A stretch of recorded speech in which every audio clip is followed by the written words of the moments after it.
talking about stuff. Donald, thank you for checking in again. Chris, sounds like a better deal. You are right, Chris. Let's do it.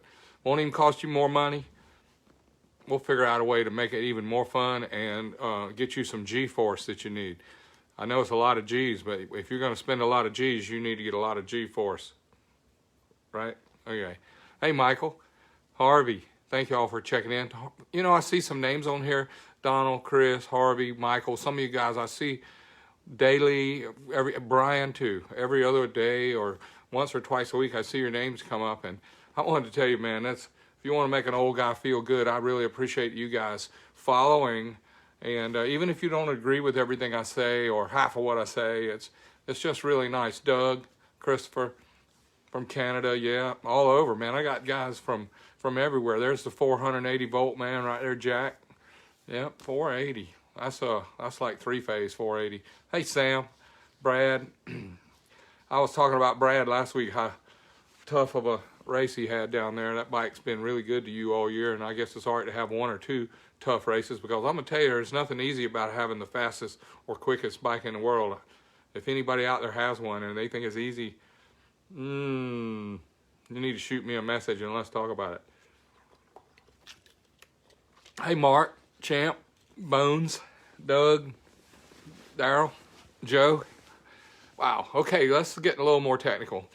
Billy, Joe, I'm going to stop reading names for a minute. I'm going to make it a little bit more interesting. I want to tell you that I bring to you every week, if God willing and the creek don't rise and I'm not too sick, but I've been feeling great, y'all. 122 weeks in a row. There ain't every man can say that I've been sick 2 or 3 of those times that I've come on there. One time I couldn't talk. I guess the good Lord made a rev limiter for me in my vocal cords. If I talk too much, he'll turn the rev limiter on, and sometimes the oil light's flickering and the rev limiter's kicking in, and we just can't run as hard as we want to. Harry, good to see you, Harry. But you guys know what I'm talking about. If you run so hard that you run into your own rev limiter or your own oil light flickering, that means back off the gas, man. Lift. Sometimes we just have to back off and catch up. I also learned that if you get a little bit sick, hey Scott, it takes a little longer to get well the older I got. So my life is looking like this dyno sheet if you look at it and you stand back about 20 feet. But if you get up there real close, this is what it looks like.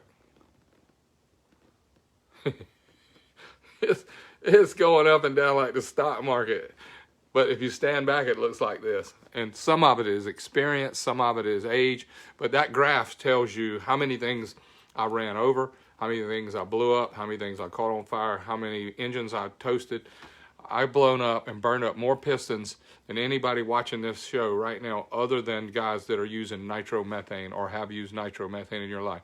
I'm a gas burning guy, and for just using regular old dyno fossil fueled hydrocarbons, I burned up some pistons, man. I learned all of them. I learned the hyper eutectics. I learned the 2618, the 4032. I mean, everything they ever cast. I remember those cast pistons for our Z1, man. We didn't know why the ringlands would break. They were just cast pistons when we got our first Kawasaki. Hey, Ronnie. Hey, Wayne. But having the opportunity all these years, 40 years of running engines and building engines and trying to figure out why parts flew out the front and why I ran over crankshafts and why I ran over pistons, I learned a lot. I did a lot of things wrong. I made a lot of mistakes. But I'm going to tell you, man, all that stuff is history. And what we learn from what we've done wrong is hopefully what you do and what I do, all the things we've done wrong, we take that information that's historical and turn it into a potential future by using the things we learn to do better next time. I mean, I know it happens in relationships, friendships, marriage, business. Man, if you looked at the curve of the business, it also looks like great times, terrible times, great times, terrible times, great times, terrible times. But the star racing graph continued to grow. And last week I told you guys about our 42nd anniversary for star racing, and we're still rolling. I did retire from the shop. I retired from working my team and the employees and trying to keep engines coming in and out there. After I parked it for about 6 months, I realized that I spent the majority of my time trying to keep people employed. I spent the majority of my hours every day trying to figure out how to make the customer happy, how to pay my bills, and how to keep my guys a paycheck every week. And Ron Reese was there with me for 30-something years, and so was Ken Johnson. And they'll tell you, even if everything I did wrong and if I was ever a bad boss or a bad friend, they always got a paycheck every Friday. And that's one of the things I'm proud of, because Jackie and I did whatever it took. We sold what we had to sell. We got rid of what we had to get rid of. We moved what we had to move in order to make payroll. So we always made payroll, and that's I'm done with that though. My payroll now looks pretty good. I'm retired. I get all the money I put into my retirement account all the years, and now I'm getting like $1,400 a month back, man. I'll tell you something, man. That's hard to live on $1,400 a month. There's some people on here watching that have tried to do it, and I'm gonna say it's a little bit of a joke to work in the labor field or in service for 40 or 50 years and put in your money every week, and then you start getting it back about $300 or $400 a week for the rest of your life. Where did it all go? Somebody else must have used it. I didn't. And that's another story. Freddie, how's it going, man?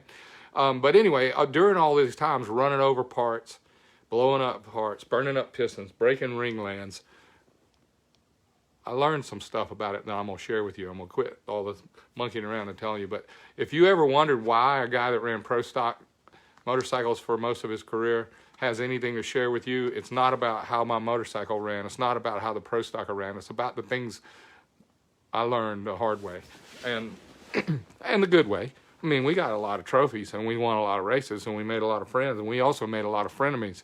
Because if you outrun a bunch of people working really hard and spending all the money they can get, and you outrun them often, they don't usually like you very much. And if they have friends and they have fans, then they don't like you very much. So it's hard for we even see guys that are doing really good get booed sometimes, and I know why I got booed. Because I wasn't a great guy, but we did have fun, and we did learn how to go fast. So I'm going to switch this camera over. And I know somebody told me the other day, you got to quit making excuses, George. Okay, I'm through making excuses. I'm really happy that I lived through all that. I'm really happy we learned the things we learned. But also I wanted to share with you Tech Talk Tuesday, 122 weeks in a row. I'm bragging on that, yeah. And I'm blessed by the good Lord. That's why I always put the cross right there. So I remind myself how great I was. And I was champion. And I had champion teams. All about me. If it hadn't have been for the good Lord, I would have not had the opportunity. And now I get a chance to give him the credit for it. So thank you for the talent, the opportunities, the knowledge, and the experience, and the mercy and the grace for me to go win and lose races and blow up engines and share that information with you. So that's my preach for the night. All right, I'm going to talk, before I get into these zeros and fives and 10s and 20s and 15s, I want to talk about bore spacing for a minute. This applies to all guys that love anything engines. Now, I'm not going to claim, let me say my standard procedure here. I'm not going to claim that I'm an expert on any of this stuff. This is what I think I know. And I would love for somebody to help me. Yeah, it's frenemies. You got them too, Mark. And Charlie Gressman, me and you invented a bunch of frenemies, didn't we, buddy? Hey, Clay, man, that guy right there has a couple nice stores along the way. I remember hanging out with you, man. Fast motorcycles, too. Hey, Aaron. Oh, you're on time. A small block Chevy back from 1955 on up, I think the bore spacing is 400. That means from the center of two cylinders is 4-inch 400. That might be wrong, but I think that's what it is. I do know that all the big block Chevys from the 1963 Mystery Motor, 64 Daytona big block Chevy, all the way up to today, the bore spacing is 4.840. And when somebody tells you they have a big block Chevy with over a 4.625 bore, that means they took the 4.840 center to center. I'm going to move right here where I try not to make too much noise with it. But you got number 1, you got number 3, number 5, and number 7 on one side of the block. And from the center of this bore to the center of this bore is 4.840 on a big block Chevrolet. So if you bored this out to 4.625, and you bored this one out to 4.625,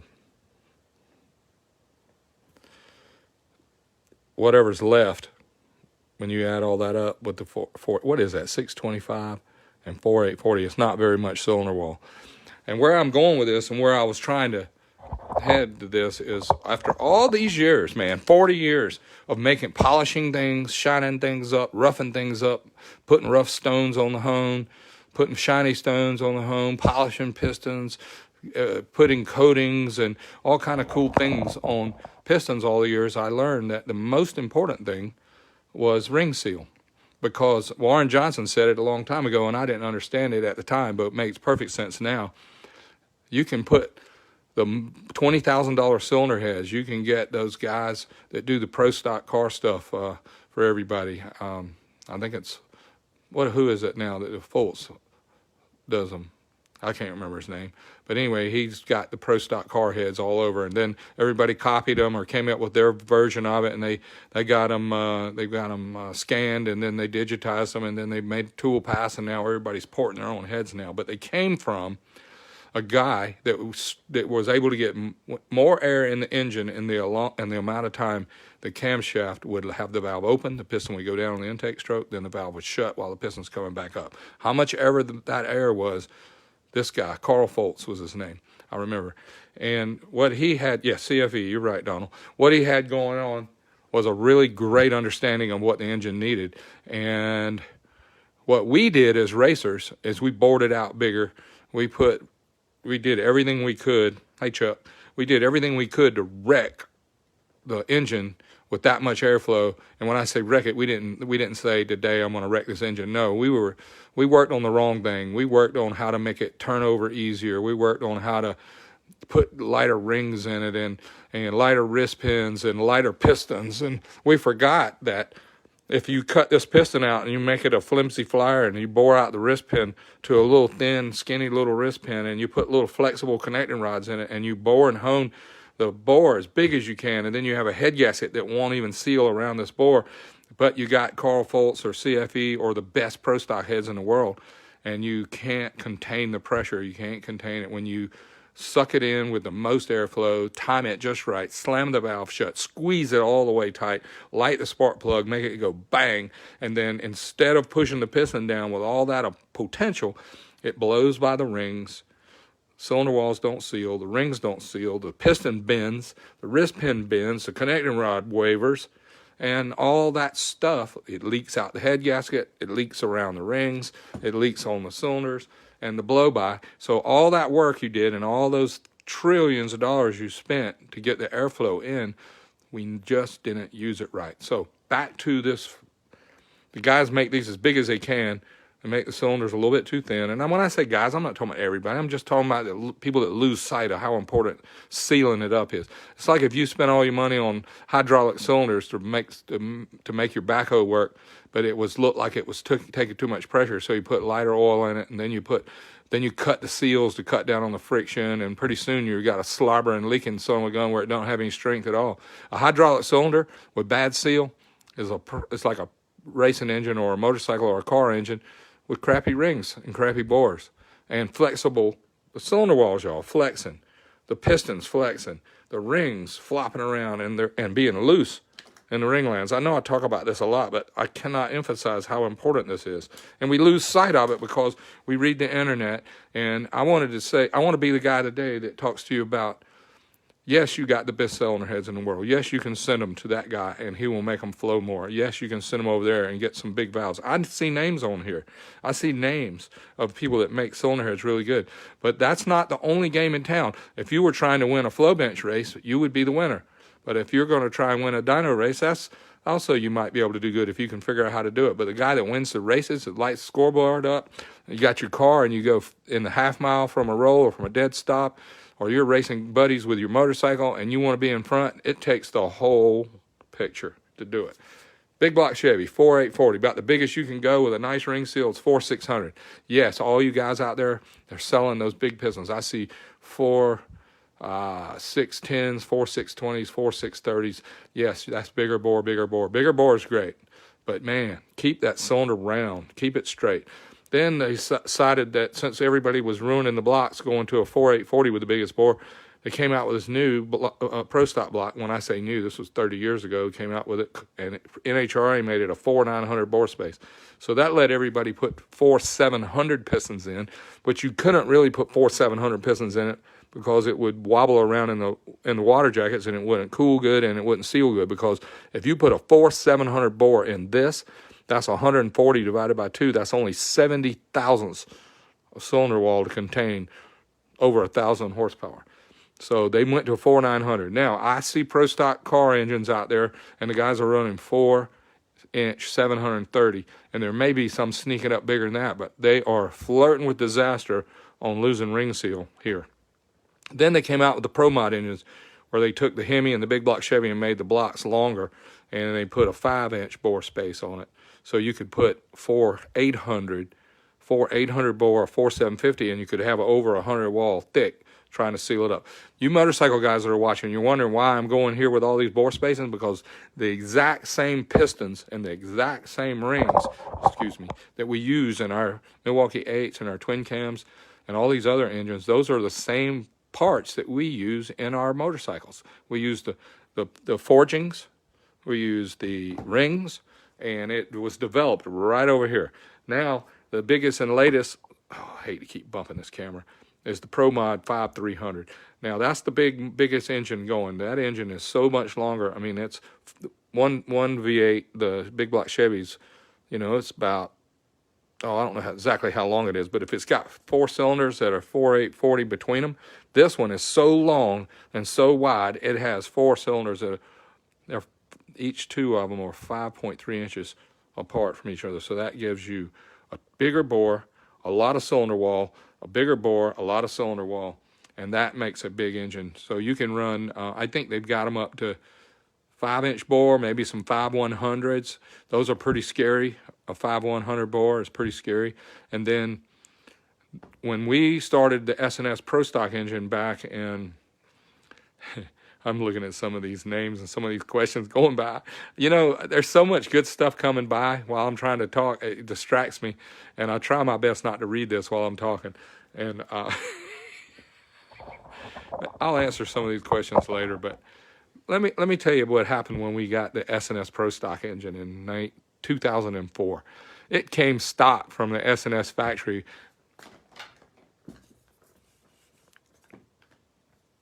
With a 5.125 bore. Now, that doesn't fit anything much. So when I called up Total Seal, and we called up Seal, who was the other one that was Seal Power, all the ring companies, Hastings, we called them folks up, and they said, no, we don't make anything for that. So the really smart guys that really did a great job over at S&S, they bought some air compressor rings or some aircraft rings and machined them down to fit into the pistons so they wouldn't be so giant. But the bore was good. The bore and the stroke combination was great. It was 5.125 with a 3.875 stroke is what I think I remember, and it came out to be 160 cubes. But we were turning at 10,000 RPM with a 5.125 bore, and that's so much bigger than this. Listen. This is a giant piston right here. I don't know if you can tell how big it is compared to an ink pen. This piston is 4 1/4, 4,300. I'm talking about 5 1/8. So the piston that we were running in the Pro Stock S&S engine was this big. That's how big the piston was. And the intake valve was bigger than anybody's too. It was 2.7, 2.75, 2.3. And you know what? Every day there's people building bigger bore V8s and bigger valves. And I see them. They say, look, we got a 2.6. We got a 2.7. Yep, that's right. And the boys at S&S started that about 20 years ago. And Matt Smith just won the championship running that same stuff still. I don't know his numbers. It doesn't matter to me anymore. But he goes fast, and this is what he started with. If I was him, I'd have a 5.140 bore now and a little less stroke, maybe, and a little bit bigger valve.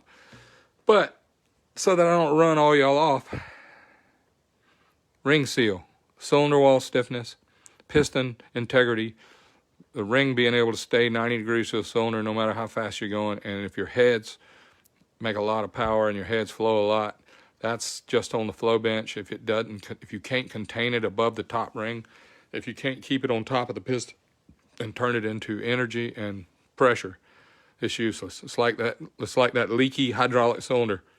Every time you try to engage that hydraulic cylinder on the backhoe and it just sprays the hydraulic oil all over you. That's what ring seal does on the cylinder. And it creates a lot of blow-by in the bottom of the engine. And then that's another story to talk about. And it made me think about the oil. When I had my first racing Harley, that was back when they had wooden wheels from the factory. Yeah, you can laugh. They used to get us to run 75 weight oil in them, 60 weight, straight 70 weight. It was an oil, it was called SAE 60 HD, I believe. And we didn't realize what was wrong with it back then, because the oil, we thought it's like now we see everything in like the pistons going down and it's compressing the air. Now it lights and then it goes down, and then the fire's got to get out the exhaust, and we do it in slow motion. But in reality, my hand won't move fast enough to show you how fast that piston goes, even at 6,000, 7,000, 8,000. I mean, at 6,000 RPM, the piston's going up and down 100 times a second. 100 times in a second. When you fire up your Harley, this is one of the things that made me retire. We were building real high-end, real great engines for people with some really nice finished pistons, really nice rings, nice bore and hone, and we worked on getting the clearances right so we had the least amount of blow-by of anybody. We didn't put any oil in the catch can. We were sealed up. We were able to put the most pressure on top of the piston and generate horsepower with it. And then the guy would come pay his bill, crank his bike up, and he would crank it up and it would be idling. And he could stand there for 10 seconds, me and him admiring it, going, he'd reach over and grab the throttle and go, wabow, wabow, wabow, wabow, wabow, wabow, wabow, wabow. And I reached down and touched the cylinder head and held on the cylinder, and it was like 70 degrees. And my piston, in my mind, I'm looking, OMG, what is happening for my poor piston? It's in there. It's getting totally abused. They're putting 500, 800 temperature degrees on top. This thing here is still cold. It's still tight. The cylinder wall's still tight. And the guy, knucklehead's over here going, wabow, wabow, wabow, wabow. And then he cuts it off and he runs out to his car or his truck and he gets his helmet and he comes back and he gets on it, fires up again, wabow, wabow, wabow, wabow. He's got the shop filled up with fumes. He drives out and he goes down the driveway, and this is him going down the driveway. Wah, wah, wah, wah, wah, wah, wah, wah, wah, wah. And then goes down the street. Wah, wah, wah, wah, wah, wah, wah, wah. Turns around and comes back. Wah, wah, wah. I can't believe the cops ain't coming quick, you know. And then he holds it wide open down the street, comes by 100 miles an hour, turns around, comes back by 100 miles an hour, turns around, comes back by 100 miles an hour. Then he pulls in the shop. And he said, man, that thing runs good. And I'm like, man, don't never call me again. Please, please. Load up your stuff, go home. I'm sorry. I can't build something for you. What? I just paid my bill. I said, I know, but I'm sorry, man. You are an engine abuser. I got my feelings hurt, y'all. I didn't build the engine to endure that type of abuse. I was so disappointed. And I know I'm preaching to the choir to some of you folks on here knowing what I'm talking about. But the engine is not made for that. Okay, let's go back to our S&S Pro Stock 160. We'd get it in the pits. We would put 0 5-weight oil in it. We would warm up the oil a little bit, get it up to 100 degrees, and then we put the starter on it and crank it up. No. We pulled the belt off, spun the engine over, and put a drill on the oil pump and pumped it up to full pressure with the drill. And the oil pump's going, and it's just pumping oil, and we can watch it. We had clear lines on the valve covers draining the oil back to the sump. And we would run the drill motor on the electric drill until we could see the oil come out of the valve cover and go back to the pan. Then we'd hook the oil line up, fire it up, and let it idle. It sounds so good. I reached around and grabbed the cylinder with my hand, and I felt like the cylinder was so thick I couldn't feel the piston moving up and down, but I'm holding there and I can feel the friction. I can feel this piston's actually at idle. It's going faster than I can move it. And I'm holding on to this cylinder on this Pro Stock engine, and I can feel this piston just making heat, but it's idling it at 1,700, 2,000 RPM. It's just idling. And when it gets warm to the touch, I would go, bow, bow, make sure it run, and then I would let it get hot to the touch, just idling, maybe a little blip on the throttle, and then we would cut it off, and we would let it cool for 1 hour before we'd go up, do the burnout, and make the run. Now, that's an old school way we were doing the Pro Stock engine. Now, but my own street and strip bike that I have now, I go to the track, I'll unload it out of the trailer, and I'll fire it up and ride it down to the end of the return road like the police is watching me, or I got my little girl on the back. I ride it down there, and I turn around at the end of the return road, and I ride it back to my pits, and I pull it up, and I cut it off, and I let it sit for 30 minutes. In my mind, I see the head is kind of hot to the touch. The piston, the cylinders, the fins are kind of warm. I can see the crankshaft is cold. I can see that the connecting rods are cold. And there's a lot of localized heat and a lot of localized cool spots in this engine. And I leave it sit for 30 minutes so that all these parts can blend the temperatures in to where every part of the engine has an average of all those temperatures to where it's ready to go. And then I'll fire it up and take it to the starting line and run it and go fast with it. Dyno shootout story. If you're waiting in line at a dyno shootout and you're leaving your bike running out there the whole time, you're going to lose the dyno shootout because your cylinder heads, the intake manifold, and everything's 300 degrees, and it's going to take whatever the nice air they got in the dyno room, 70 degrees or 100 degrees ambient intake air temperature goes in your engine. This dyno number is going to be really little, and you're going to be really disappointed. The way you make power on the dyno, if you're trying to win the dyno shootout, is you want to have a hot engine with hot oil, and you want cool heads, and it needs to be kind of cool around the head gasket area, but everywhere else on there. How do you do that? Give it time to cool off. Get it warmed up nice where there's oil and everything. Hey, when I ride buck down to the end of the return road and back, my transmission gears have oil. My clutch plates have oil. The belt or the chain and the sprockets have a little bit of lube and warmed up. The engine is warmed up. All the little parts in the engine's got oil on them. And I'm going to tell you one more thing. You got a Harley, you got a Chevrolet, you got a Chrysler, Ford, Jeep, I don't care what it is, a Yamaha, Honda, Kawasaki, whatever. If you got your engine and you start it up, the oil is in the sump or the oil is in the tank, and the pump pumps it, sends it to the mains, sends it to the cam. If it's a Harley, it has to fill up the lifter, and then when the lifter fills up with oil, then it goes up the push rod, and when it gets to the top of the push rod, it runs out onto the rock arm, and then it spills and goes through the rock arm bearings, and it dribbles out of the push rod and rock arm onto the springs and retainers.